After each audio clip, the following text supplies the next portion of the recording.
Clase 4, unidad 1.12, los clásicos, Smith y Ricardo. Avanzando en el siglo XVIII, en el año 1776, ocurren fenómenos que serán de importancia en la historia de la humanidad. Uno de ellos es la Revolución Industrial, que ocurre en Gran Bretaña, siendo este país pionero en el tema industrial. Bueno, hay diversas causas que son atribuidas a la revolución, según distintos autores. Algunas de ellas ya veníamos conversando en las otras clases, como la revolución agrícola. Veíamos al estudiar la escuela Fisiócrata que se había producido en el norte de Francia una especie de revolución agrícola porque ya se encontraban producciones de tipo capitalista con mano de obra asalariada. También una revolución demográfica que hace que al aumentar la población, aumenten con el tema del salario también la capacidad de consumo de las personas y también el comercio, por lo tanto. Esas podrían denominarse causas exógenas. Las causas endógenas, es decir, que ya llevaba dentro de sí el sistema anterior, es que se fue desarrollando una nueva mentalidad más práctica y emprendedora, o sea, surge la burguesía. También lo vimos en la fisiocracia, cuando se habla de alguna manera de la propiedad privada, de la libertad de comercio.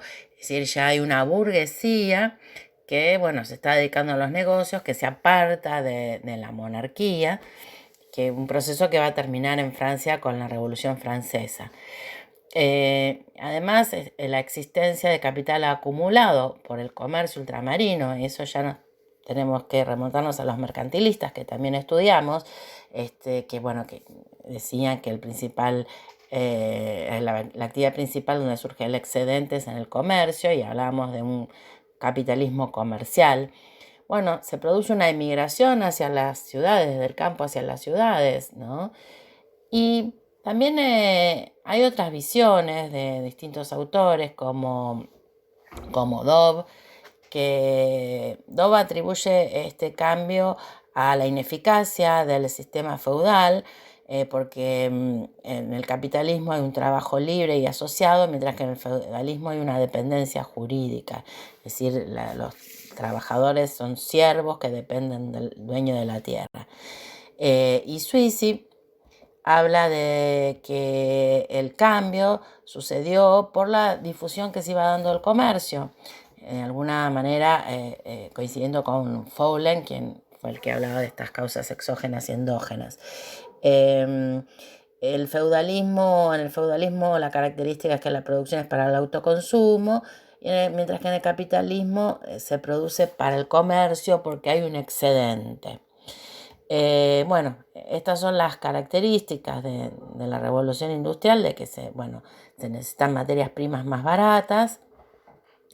Entonces hay una tendencia expansiva sobre los países europeos hacia sus colonias para obtener materia prima para la industria, un crecimiento continuo del capital y además renovaciones tecnológicas, porque en definitiva la revolución industrial, que surge con las maquinarias como el telar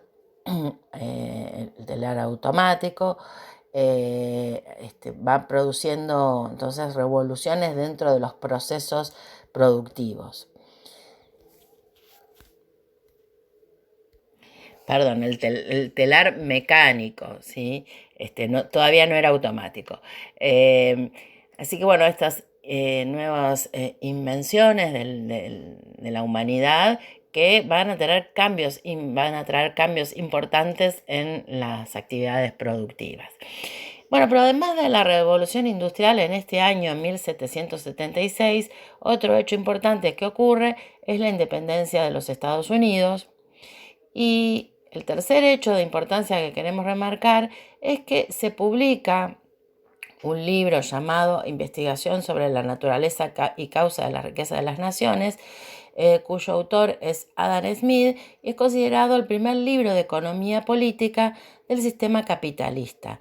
Se inicia entonces la escuela clásica de pensamiento económico. Bueno, Adam Smith no era economista, puesto que la disciplina no existía como tal, sino que era doctor en leyes y profesor de filosofía moral de la Universidad de Glasgow, en Escocia. Bueno, uno de sus objetivos, él había visitado Francia, había visto las producciones agrícolas de tipo capitalista, pero uno de sus objetivos al escribir su obra era responderle a los fisiócratas y decirles que estaban equivocados, que el excedente no se generaba en la actividad primaria, en la agricultura, donde los procesos son muy simples, sino que el excedente surge en la industria a través de la división del trabajo.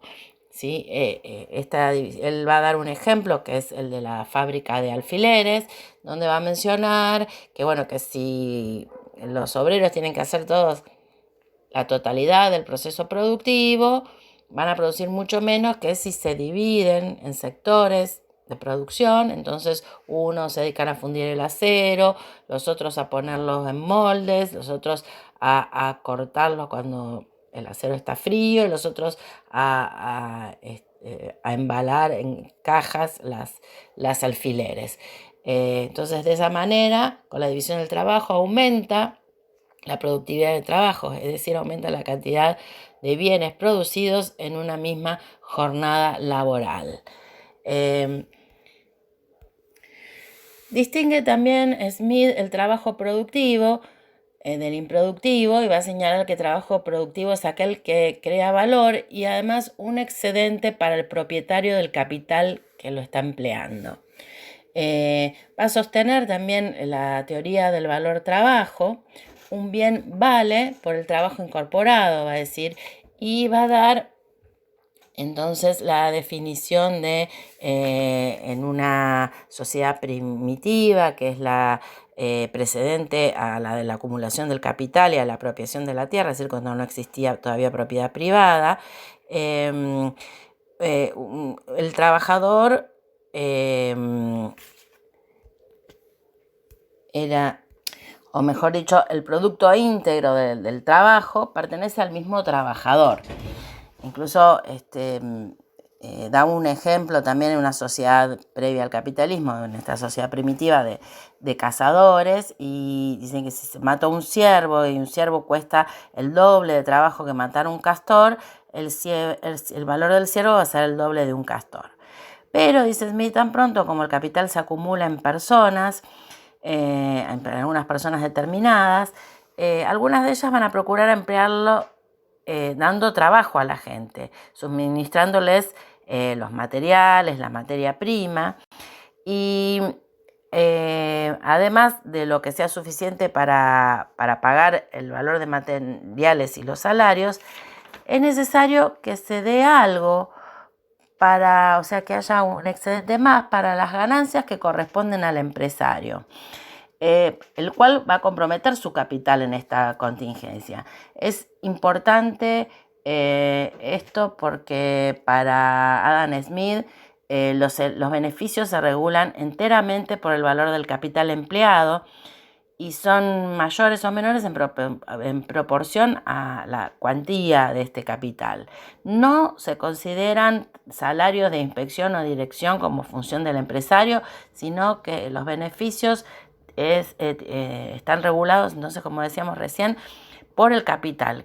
Depende de lo que haya invertido el capital, va a obtener beneficios, está en relación a eso. Entonces, en esta etapa del sistema capitalista con propiedad privada, va a decir Adam Smith, el producto íntegro del trabajo ya no pertenece solo al trabajador, sino que va a compartirlo, en la mayor parte de los casos, con el propietario del capital que lo emplea. Pero además, desde el momento en que las tierras de un país se convierten en propiedad privada de los terratenientes, estos van a exigir una renta por el producto natural del suelo, ¿no? Ya la gente no, al existir propiedad privada, la madera del bosque, las hierbas, las frutas, que cuando la propiedad, la tierra no era, la tierra era común, solo había que recogerlos, estos frutos, y dependía del esfuerzo del trabajador. Ahora ha de pagarle al terrateniente una parte de lo que su trabajo produce o recolecta. O sea, si está recolectando o cosechando en una propiedad privada, una parte de eso va a tener que pagarlo al terrateniente. Y esto es lo que define entonces Adam Smith como la renta, como el tercer componente del precio. Entonces, por un lado tenemos la teoría del valor trabajo, un bien vale por el trabajo que tiene incorporado, y por otra parte que el precio, es decir, el precio al que se va a vender en el mercado o que pretende el empresario, se compone por las retribuciones a todos los factores de la producción: trabajo, capital y renta. Ese es el precio natural. Adam Smith distingue este precio natural del precio de mercado. Entonces, el precio natural es el que retribuye a todos los factores de la producción que intervinieron en su producción. Y considera Adam Smith las retribuciones a 3 factores de la producción: trabajo, capital y renta.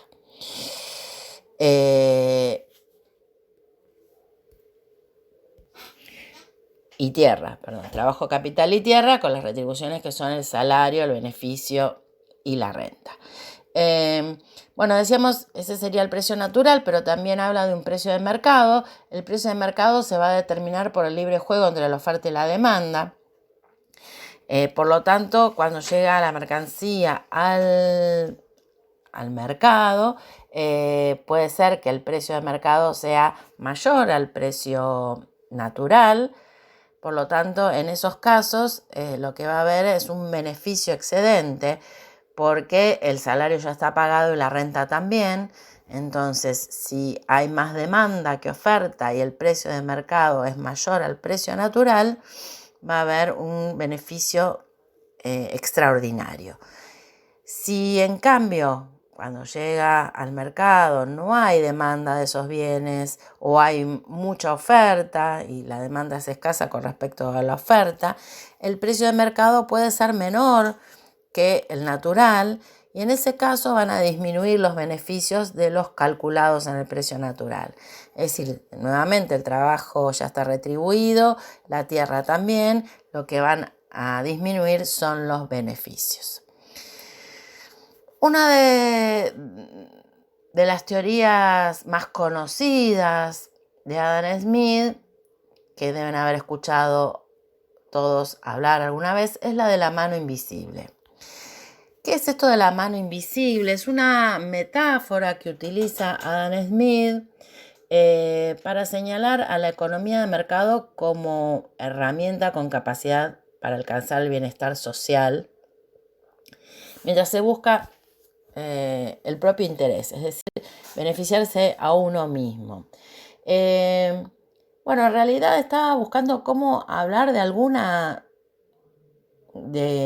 ley específica que rige al mercado, ¿no? Las leyes de mercado, cómo hablar de ellas, porque no, y distinguirlas de las leyes que componen lo jurídico, y también de las leyes naturales que ya hablaban los fisiócratas. Entonces, elige hablar de una mano invisible, que lo que va a decir es que como que cada uno de nosotros, al buscar nuestro propio beneficio, es como llevado o conducido por una mano invisible hacia el bienestar colectivo. Es decir, uno lo único que tiene que hacer es buscar su propio beneficio. La suma de los beneficios individuales va a redundar entonces en el beneficio colectivo. Por eso va a decir, el egoísmo es bueno. Y el Estado entonces no debe intervenir en la actividad económica, solo tiene que dejar que cada uno busque su beneficio individual, es decir, defiende el liberalismo económico. ¿En qué se basa Adam Smith en esto de que el egoísmo es bueno? Bueno, un ejemplo sería un empresario. ¿Para qué pone una empresa? Para obtener beneficios para sí mismo. Pero al desarrollar esta actividad productiva genera empleo, va a tomar mano de obra, va a pagar salarios, va a demandar además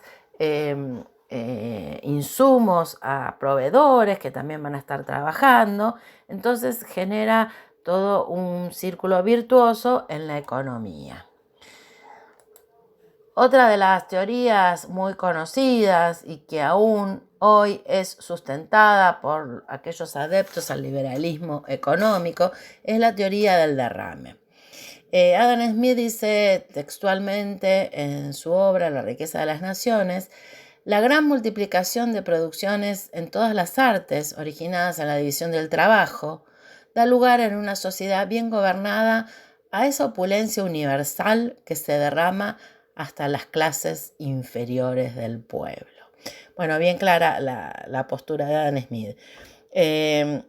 La teoría consiste fundamentalmente en dejar que la clase capitalista acumule suficientes riquezas, suficientes ganancias para que mantengan su interés en seguir invirtiendo. Y dice que en el largo plazo se va a producir el derrame. ¿Cómo se va a producir este derrame de riqueza? ¿Cuál es el mecanismo? Bueno, supone Smith que las ganancias son reinvertidas, es decir, con las ganancias del capitalista va a poner una nueva empresa, va a generar entonces más fuentes de trabajo. El capital va entonces a competir entre sí, va a haber más competencia. Y esto hará que las ganancias disminuyan porque al aumentar la competencia, los precios también de los bienes van a bajar. Esto va a ser beneficioso para los consumidores. Y por el contrario, los salarios van a aumentar porque se tiende al pleno empleo. Lo que ve Adam Smith en un incipiente capitalismo, él no llegó a ver todo el desarrollo del sistema, es que bueno, con el tiempo iba a haber pleno empleo y competencia perfecta. Es la utopía capitalista. Yo les propongo que piensen si esto se cumple, ¿no? Y también si lo de la mano invisible se cumple en realidad. Porque, bueno, siempre el bienestar individual o el interés individual va a coincidir con el colectivo. Adam Smith va a hablar de un hombre económico racional que toma las decisiones correctas. Bueno, es racional que, por ejemplo, si yo pienso que va a haber una devaluación, compre dólares o moneda extranjera. Esto es racional y va a ir en mi propio beneficio. Pero si todos los ciudadanos van a comprar una moneda extranjera, en Argentina van a comprar dólares, realmente se produce la profecía autocumplida. Va a haber una devaluación por la mayor demanda de moneda extranjera y esto no es bueno en general para el país. La teoría del derrame es lo mismo, ¿no? Cuando llega a haber un poco de, cuando las clases, hay más empleo y la clase trabajadora está mejor, suele surgir una crisis donde surge el desempleo, los salarios bajan y unos pocos empresarios grandes en general, que son los que pueden sobrevivir a la crisis, porque en las crisis las primeras que pierden son las pymes, van a haber una concentración entonces de la economía y van a aumentar sus ganancias, mientras que los salarios van a bajar. El segundo autor, perteneciente a la escuela clásica y también quizás el de mayor peso, Adam Smith y David Ricardo, son los dos autores de mayor peso en la escuela clásica. David Ricardo también era un economista inglés que vivió entre los años 1772 y 1823. No era académico como Adam Smith, sino que fue agente de bolsa, terrateniente y también miembro del Parlamento británico. Y a pesar de lo que decíamos recién de que no no tuvo una educación académica, fue científico en el sentido más estricto, porque en su obra, cuya primera publicación fue en 1817, Principios de Economía Política y Tributación, empleó un riguroso método deductivo que reemplazó a la mezcla de deducción e historia de Adam Smith en La riqueza de las naciones. Va a predominar en la obra de Ricardo ya no el origen del excedente, sino la teoría del valor y de la distribución. En cuanto a la teoría del valor, va a seguir sosteniendo la teoría del valor trabajo. Va a decir que el valor, o sea, ya esbozada por Adam Smith, el valor del producto generado por el trabajador, dice, se va a dividir especialmente en dos partes. Una que cubre los salarios y otra las utilidades del capital, ¿no? Entonces, bueno, el trabajo es el que genera valor también, pero fíjense que está hablando de salarios y utilidades. ¿Qué es lo que nos está faltando? La renta.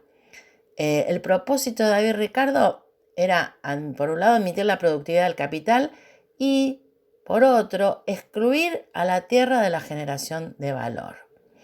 Es decir, él va a decir que, bueno, que fundamentalmente el valor de un bien, o el precio natural en términos smithianos, está compuesto por los salarios y las utilidades. En el caso en que el capitalista tenga que pagar una renta, porque puede ser que sea el propietario de una tierra también, tiene que pagar una renta, lo que va a hacer es disminuir su beneficio. Pero los dos componentes principales y antagónicos, por otro lado, son los salarios y los beneficios.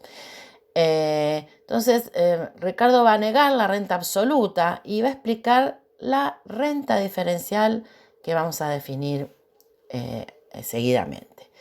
Y va a decir que la renta es un elemento negativo en el proceso productivo porque aumenta el precio de los bienes primarios, repercutiendo en el valor del salario y disminuyendo, por lo tanto, la utilidad del capital. Ricardo no va a aceptar esta teoría de Smith de la baja o disminución de los beneficios en el largo plazo, ¿no? Esta teoría del derrame.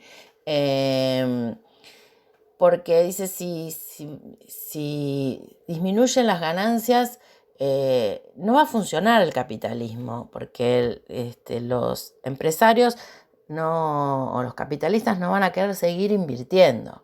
Entonces hay que evitar que baje la tasa de ganancia. Y según Ricardo, la tasa de ganancia baja si suben los salarios, ¿no? Que son los dos componentes del precio.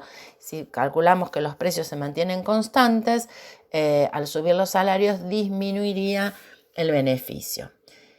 ¿Y qué es lo que hace subir el salario? Se pregunta Ricardo, o nos pregunta Ricardo.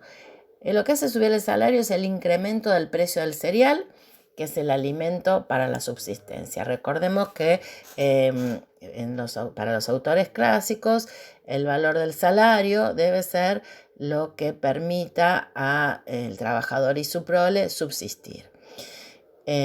Y Ricardo entonces va a decir, la única causa suficiente y permanente del alza de los salarios es la dificultad creciente de proporcionar alimentos y artículos de primera necesidad a un número creciente de obreros.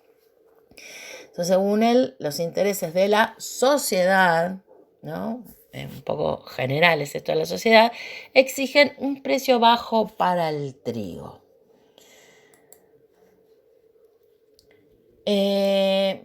Para desarrollar estas aseveraciones, habíamos dicho, bueno, que empleaba el método deductivo riguroso. Van a aparecer los primeros entonces modelos de la teoría económica. Ricardo va a desarrollar 3 modelos. El primero de ellos es denominado la ley de los rendimientos decrecientes. Esta ley tiene como supuestos que existe un factor fijo, que va a ser la tierra, y un factor variable, que es el trabajo. En la medida que se van agregando trabajadores a esta cantidad fija de tierra, Ricardo va a decir que la producción va a pasar por 3 etapas. En una primera etapa, el producto va a crecer en forma más que proporcionalmente al factor trabajo. ¿Qué significa esto? Que si nosotros duplicamos la dotación de trabajadores, la producción va a crecer en mayor medida que el doble. Por ejemplo, se va a triplicar. El producto entonces crece en una proporción mayor. Pero seguimos incorporando trabajadores y va a aparecer una segunda etapa donde el producto va a seguir creciendo pero en una menor proporción y va a llegar a un máximo. ¿Sí? Ya si duplicamos la cantidad de trabajadores, por ahí la producción se va a multiplicar por 1,5, no se va a duplicar. Y además va a llegar a un punto máximo, porque a partir de ese punto máximo, de esa máxima producción, va a aparecer una tercera etapa donde al seguir incorporando cantidad de trabajadores a una cantidad de tierra fija, la producción ya va a decrecer, ¿sí? ¿Por qué va a decrecer? Porque tenemos una restricción que es la cantidad de tierra y los trabajadores van a empezar a molestarse entre sí, ya no tienen suficiente lugar para poder desarrollar su labor, se van a entorpecer, entonces la producción ya decrece. ¿Qué tenemos que hacer entonces para aumentar la producción de alimentos? Bueno, se deben habilitar nuevas tierras para la producción, ¿sí? Hay que aumentar la frontera productiva. Esta es la conclusión de David Ricardo de su ley de los rendimientos decrecientes. Este corolario de la ley le sirve para desarrollar el segundo modelo, que es llamado la renta diferencial de la tierra. Esto que estuvimos explicando o estuvimos mencionando anteriormente, que uno de los objetivos era mostrar que la renta no era absoluta, sino diferencial. Una vez que demostró entonces que para aumentar la producción se necesitan nuevas tierras, explicar que las nuevas tierras incorporadas seguramente van a ser menos fértiles que las primeras, porque en una sociedad primero va a utilizar para la producción agrícola las tierras más fértiles. Entonces, ¿qué pasa con estas tierras marginales? Tendrán mayores costos de producción, ¿sí? Por ahí van a necesitar fertilizantes, por ahí van a necesitar más horas de trabajo para obtener la misma cantidad de trigo, porque él hablaba de una producción de trigo, pero que se puede generalizar en otras producciones. Entonces, ¿qué va a pasar? El precio del trigo va a aumentar porque tiene que cubrir los costos de las tierras marginales, si no, estos mayores costos, porque si no nadie se va a dedicar a la producción de trigo en estas tierras. Entonces, al aumentar el precio del trigo en el mercado, los propietarios de las tierras más fértiles, que tienen menos costos, van a tener una ganancia extraordinaria, un excedente que no ganó por el trabajo, sino que como que le vino determinado por el mercado. O sea, el precio subió y ellos siguen manteniendo los costos originales. Esto es lo que David Ricardo llama renta diferencial. La renta va a surgir al incrementar entonces el precio del bien en el mercado y aparece solo para los dueños de las tierras más fértiles. El dueño de las tierras más fértiles entonces tiene esta ganancia extraordinaria, o también lo que puede hacer es dividir el beneficio en renta y beneficio, es decir, puede alquilar las tierras y quien las trabaje va a obtener con ese beneficio mayor, va a poder separarlo y pagar una parte de eso al dueño de la tierra y otra parte quedársela como beneficio propio.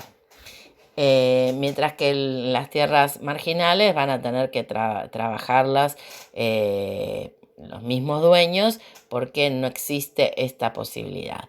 Podemos pensar en la historia de la Argentina, que cuando se determinó el modelo agroexportador, se decidió entonces extender la frontera productiva y a raíz de eso se llevó a cabo la llamada conquista del desierto, que no era tal porque estaba habitado.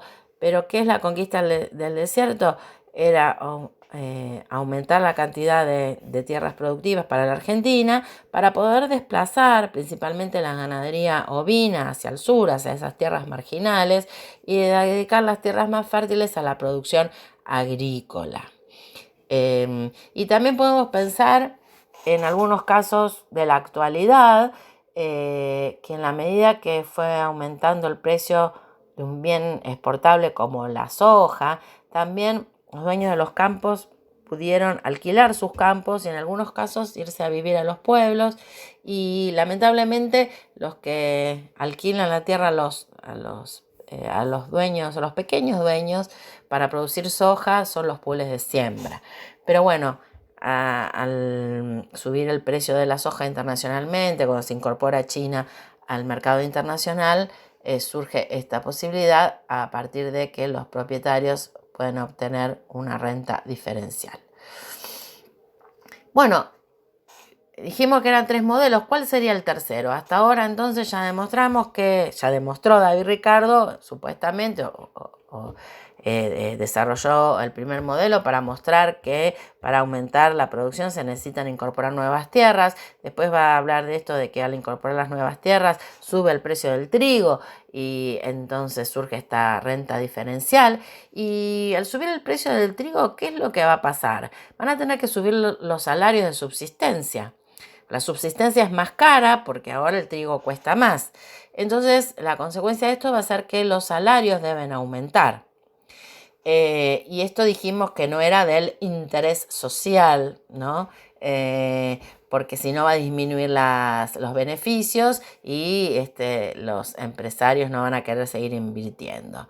Entonces va en su tercer modelo, que es de la teoría de las ventajas comparativas. Ricardo va a plantear sus recomendaciones de política económica. ¿Cuáles son estas recomendaciones? Bueno, la división internacional del trabajo, que cada país se dedique a producir los bienes para cuya producción está mejor dotado, para aquellos que tienen alguna ventaja, y que el resto lo importe. O sea, hay un objetivo librecambista. En el caso de Inglaterra o el Reino Unido era el de importar granos y dedicarse a la industria. Obvio que para Gran Bretaña este era un gran negocio, ¿no? Porque era el primer país en el mundo en desarrollarse, donde se produjo la revolución industrial. Entonces, bueno, lo que dice Ricardo es: hay que abolir las leyes de grano, hay que importar grano, no cobrar aranceles a la importación y dedicarse a la producción industrial. Ahora, cuando se aplican estas ideas en Argentina es cuando se impone el modelo agroexportador. A Argentina le tocaba el rol del granero del mundo, ¿no? Y esto fue lamentablemente perjudicando a la Argentina porque aún hoy no ha podido llegar a completar un proceso de desarrollo de su industria. Por último, para este curso introductorio, nos interesa hablar sobre la visión, profundizar un poquito más sobre la visión que tenía David Ricardo sobre los salarios. Estábamos hablando, los salarios de subsistencia, los salarios no deben subir porque baja el beneficio. Obviamente ya veníamos diciendo esto de que el precio natural del salario es el de subsistencia, pero en uno de los capítulos de su libro, que precisamente se llama Sobre los salarios, explica esto del precio natural, del salario, que es la subsistencia, y también que a veces el precio de mercado de la mano de obra puede diferir del precio natural, es decir, del de subsistencia, por las fluctuaciones de la oferta y la demanda. Como habíamos visto cuando explicaba Adam Smith esto del precio natural y del precio de mercado, también el salario, el trabajo es una mercancía cuyo precio es el salario, y entonces también puede haber fluctuaciones en el precio de mercado. Y lo que dice David Ricardo, estudiémoslo, leámoslo concienzudamente, ¿no? Dice: cuando el precio de mercado de la mano de obra excede su precio natural, es decir, cuando excede el de subsistencia, la condición del trabajador es floreciente y dichosa, y puede disponer en mayor proporción de los productos esenciales y de los goces de la vida, y por ende criar una familia sana y numerosa. Por el contrario, cuando los salarios elevados estimulan el crecimiento de la población, crece el número de trabajadores y los salarios caen nuevamente hasta su precio natural e inclusive inferior. Es decir, eh, al tener una familia sana y numerosa, como no hay movilidad social, presupone Ricardo entonces que aumenta la oferta de trabajadores y eso es lo que va a hacer descender el precio del trabajo, es decir, los salarios, que pueden llegar a volver a su precio natural, pero inclusive pueden ser menores, ¿no?, a la subsistencia. Si son menores a la subsistencia, igual el mercado equilibra. Entonces, cuando el precio de mercado de la mano de obra es inferior a su precio natural, la condición de los trabajadores es de lo más mísera, dice Ricardo. La pobreza los priva de aquellas comodidades que la costumbre convierte en necesidades absolutas. Solo después de que sus privaciones han reducido su número, de que la demanda de mano de obra haya aumentado o de que el precio de mercado del trabajo se haya elevado hasta su precio natural, el trabajador volverá a tener las comodidades moderadas que acostumbraba. Entonces, quiero terminar esta clase con una reflexión para que ustedes piensen, ¿no? ¿A qué se refería Ricardo con esta expresión de solo después de que sus privaciones hayan reducido su número? ¿Cómo se reduce el número de trabajadores? Eso es lamentablemente parte de la esencia del capitalismo.